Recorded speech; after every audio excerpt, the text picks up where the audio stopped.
Hey there, what's up? I'm Anthony Tresca. Welcome to this episode of Spooky Scraps, where we take a horror property, find something weird or obscure, and then we talk about that.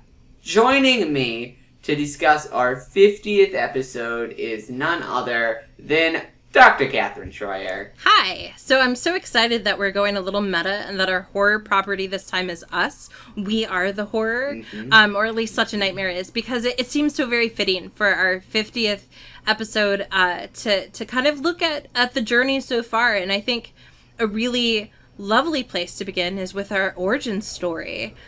Yeah, I mean, I feel that we had to talk about us on this 50th episode because our origin started with Us, the 2019 Jordan Peele film. You set me up with a beautiful segue there. I was so saddened, even as I was like, no, because I think you did that in the episode too, and I had hoped that was going to be the last time I had to hear that particular joke. But alas, it has come back to haunt us. Listen, we've gained new listeners since we started, so and just in case there were any out there who hadn't heard that joke originally, now they have. This one was for you. So it started with us. We both independently saw Jordan Peele's film, and then as we were doing at that time, we kind of came together to discuss it with each other. But I at least myself was nervous to talk to you about it because everyone who I had discussed the film with prior had kind of been like, it's a masterpiece, we love it, Jordan Peele did it again. And I was not feeling quite as high on the film myself. Yeah, if you read the reviews, right, they were like, this is the reason that we exist to be able to see this film. And I was like, it was good at moments, but, and I was very nervous because, like you said, so many people were praising it. I think I was also nervous because we were still finding that sweet space and the Venn diagram that is the movies that you like, the movies that I like. And we have found, right, that it's horror comedy. Yes. It's not all horror, but it's almost always horror comedy. And so I was a little nervous that you were going to like it because I was like, maybe this is going to be one of those films that I don't like and therefore Anthony does like. But then we got together and the magic happened, right? We realized that we were not alone and that there were at least two of us, but we discovered over time that there have been more, right? People that have appreciated a lot of what Us was doing but didn't find it to be nearly the flawless film that I think it's still highly regarded as by sort of the dominant voice. Yeah, and we only really got there by talking about it through a theoretical academic framework. Because surface level, I suppose I can really understand why it checks all the boxes for a lot of people who just saw it and they wanted a horror film and they wanted it to be broadly about a lot of things. And so you know what? You're not going to find a better film that's broadly about a lot of things than Us. This is true. However, when you actually really think about it and you force it to, and you kind of are like, okay, no, I do want to think about it and force it to kind of like make some sense and see where connect the strands. The frustrating thing is they don't always connect, or when they do connect, it creates problems. And we realized that from our conversation together, and that was kind of the impetus for us creating this podcast. Yeah, it started out as a sort of cathartic thing where we were like, let's be the brave souls, because if we feel this way, others might feel this way, and let's just put our voices out there and see what happens. I think we were, at least I was certainly a little naive of this whole, like, I bet there's not a ton of stuff like this out there. Of course there is. There's so many amazing, fantastic horror podcasts out there. There really are. But what we thought we would do that would allow us to both introduce something a little bit different, but also to play on our strengths, was, as you said, to bring in this academic framework. Now, interestingly enough, Us was the first episode we recorded, but it is not our first episode, if you look back. No. Our very first episode was on It. We hurriedly created an episode on It Chapter 1 because we wanted to be able to release an episode on It Chapter 2 that would coincide with the release of the theatrical release of that film. And so those are, while Us was our first we recorded, it was the third that we released. But it's still important in establishing our origin story. It is. I also feel that when we first started, I certainly did not know exactly what we were doing, and I think I certainly overestimated that we were the only ones doing exactly this. Yeah, However, we were naive and fools. We were naive. We were fools. It's okay. I mean, I'm still a fool, but I'm a fool who now knows more of the situation that we are currently in. Yes. But we've changed a lot since those original episodes. We started out very scripted. Very scripted. Highly scripted. Yeah, we were like, okay, I will take the first 7 minutes and I'm going to introduce the theory framework, and then you're like, good. And then I will take 7 minutes and I will introduce the backstory and any elements of production and the research that I found, and then we were like, good. And then we will engage in, and I mean, it was very, very scripted, and if you looked at our early... which it's all been deleted to save space on my computer, but if you looked at the early... files, right, it was very, very edited, because we would have to pause because we'd have a moment where we talked and like made our next plan, and so it was just very spliced together, and it felt very stiff, in part because I think you and I were still learning how to feel comfortable telling each other, no, you are 100% wrong in your thoughts. We had to get to a place where we knew how to disagree with each other, but not let that disagreement be the defining thing. Exactly. We had to figure out a way to do that, and I mean, we did, because you're right, we certainly did not do that in our early episodes, and it was much less of, even though our name was always Conversations About Horror, it was much less of a conversation. It really was. It was more of a, you do your research, present back to me, I'll do my research, present back to you, and then after we've done our presentations, we can briefly engage in a little bit of conversation about the film. And there were things I liked about that. I liked learning more about the backstory. Obviously, we've kept the through line of the scholarship. But I'm so much happier with the really more organic way that like you said, now it's a conversation that just happens to be recorded and mildly edited, because there are still those moments where both of us stop and we're like, well, that was the end of that strain of conversation, and then we just edit that out so no one has to hear that part of like silence for 30 seconds. But it feels so much more organic. It feels like two friends having a good time, as opposed to, like you said, conference presentations. Yeah, and we have gradually been having to, as a result, edit less. Our episodes used to be highly edited.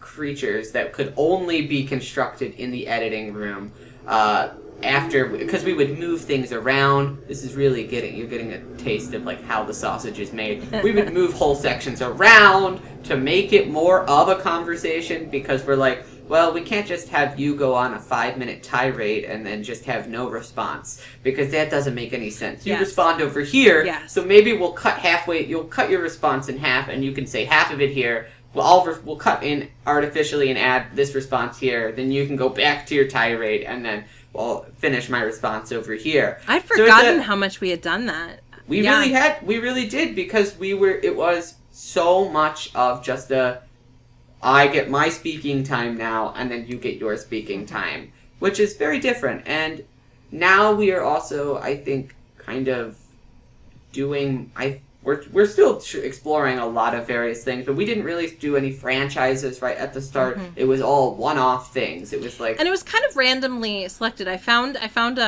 in one of my notebooks the like list of films that we thought we might do. A good number of which we still haven't done and may never do. Because like one of them was like the killing of sacred deer, or the killing of the sacred deer, yeah. And we wrote that as like a strong possibility, and we're 2 years in and we haven't even gotten close to that film. Yeah. But there was kind of like which films do you want to talk about? And it was more like, what films are we most upset about how everyone else is talking about them? That's kind of how it started, right? That's why we talked about Hereditary. That's why we talked about Us. And then you're right. Then it kind of evolved into, well, let's do that. Let's talk about films where we have a dissenting voice, but let's also talk about the films that just kind of make us happy. And that's where our franchise forays have come into play. because I think originally, since the impetus of this podcast was on kind of, we have what we feel is some hot take, some different reaction from everything, is we only chose things based where we had a different reaction than what we were interpreting as the larger reaction to the film. Whether that be, we think that a film is unnecessarily being, like, bullied and talked down to, but we love it, or we think the film is being held and praised, but we have some major problems with it. That's how we chose all of our things. We don't do that anymore. No. Necessarily. That's not... Not exclusively. That's not exclusively, I suppose. There are still some episodes where you can definitely tell we think we are hoity-toity for our enlightened opinions sometimes. But on the whole, I'd like to say that element of the podcast that was really important when we started out is not the driving factor that it once was. Yeah. And I think that in its place, we've begun to introduce things like this, right? Like the spooky scraps and the eerie extras and just sort of these other moments where we can have fun, right? Because that's at the end of the day why we are doing this. We're doing it because we like to talk about horror. We really love horror. And we really enjoy the opportunity to talk with each other and to be a part of this larger discourse that is happening amongst all of these different podcasts and horror communities. And there are people that are, that like tattoo horror on their bodies. That's how passionate they are about it. And it just feels better, right, to me, that's how our show has sort of evolved. So that it's just about us being passionate, sometimes passionately in disagreement, but sometimes just like, yes, there's a reason we all love this film. Let's talk about it now. Yeah, and it's been really nice and gratifying to get to hear from some listeners out there with their reactions to the show. Yes. And hearing their clear love of the horror properties, even if we don't love the horror properties. Yes, there have been many times people have said things like, what an interesting take, and I'm like, I'm so sorry. What you're saying is that it's the film that you love more than any other, and we just spent 30 minutes talking about how much we disliked it. But they still want to have that conversation, and that's just so exciting. Yes. And they also want to have the like scholarship and theory, right? You mentioned the idea of being hoity-toity, and sometimes we definitely are. Sometimes. But also, like, so many people have come up to us and said, it's so nice to have like this opportunity to feel like I get to take a horror class because I didn't get to do that. Yeah. And that to me, that makes the darkness that was the whole PhD process feel more worthwhile because I can really give back. We also look at books, which not as many, either podcasts seem to exclusively focus on books, or on movies. There are fewer that kind of dabble between the two. And that's something that I really appreciate, that since you and I are both big readers, we can be like, but let's talk about how much we love this author. And that led to some of the best moments. That's exactly, I'm so glad you were getting there. We got to talk to Paul Tremblay, who is a fantastically talented and incredibly smart human being. So kind. Was so kind and generous in the conversation that they had with us, which we'll link in this episode if you want to check it out. He has some really interesting things to say. He does. And I just like, it just happened so accidentally, right? Yeah. We happened to reference in our social media the scholarship we were working with at the time.